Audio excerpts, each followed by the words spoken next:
and then we have special guest Lissa Johnstone, and later on we will have Elizabeth Muller joining us as well. How are you today, Lissa? I'm good, thanks. Thanks for having me. Just unmuting myself. Absolutely. Thanks for coming on with us. So you are one of the doctors behind the Doctors for Assange campaign, which has actually seen a lot of success and caught a lot of traction. If you could you talk for a little bit about what Doctors for Assange is and kind of how the whole thing got started?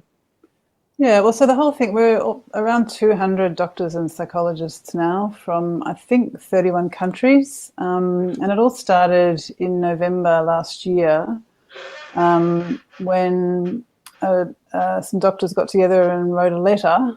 Back then it was 65 doctors was signed on to a letter, which was written after a case management hearing where Julian Assange looked really unwell, and there were some really disturbing eyewitness accounts from Craig Murray and John Pilger and Julian's dad, John. He struggled to answer questions about his name and his date of birth, and he looked frail and prematurely aged.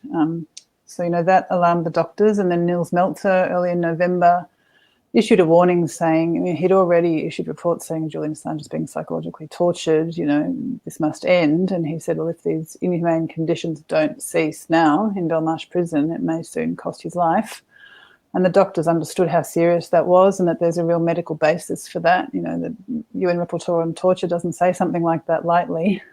So the doctors got together and wrote a letter to the UK Home Secretary, kind of underlining that and going through in quite a bit of detail a history of medical neglect in the Ecuadorian embassy. So there's this combination in Julian Assange's case of prolonged psychological torture, 10 years worth. And, it's difficult to get people to understand how serious that is, and maybe we can talk about it. But, it's very damaging medically as well as psychologically and mentally. It undermines people's health in all sorts of ways. So that combined with not just medical neglect, but obstruction of access to healthcare in the Ecuadorian embassy. So the doctors detailed that in a letter. Obviously it's much more serious even now than it was in November because of coronavirus. So, in the medical history that the doctors detailed, as far back as 2015, doctors who examined Julian Assange said, look, his health is really fragile and anything more than a trivial illness could place his life at risk. And that was 2015. Here we are 5 years later, coronavirus raging through Belmarsh prison. His health is even more fragile after even more years of psychological torture. So, since November, the doctors have written a number of letters to governments really trying to get that across and trying to essentially say in, more complex ways, we're serious, we mean it, we're worried for his life on medical grounds. He needs to be out of there urgently as a life-saving measure. So we've written to the UK Secretary of State for Justice, the Australian government, who replied, and we wrote back to them again. We've had an article letter published in The Lancet.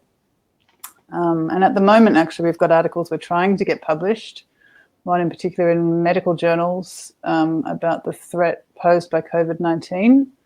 And although we got a lot of coverage in the past, last year and early this year, a lot of media coverage, which was great and really kind of broke through a bit, especially the Lancet letter, because that was called End Torture and Medical Neglect of Julian Assange. So that got the media talking more about the T word than they would have and that they were willing to before.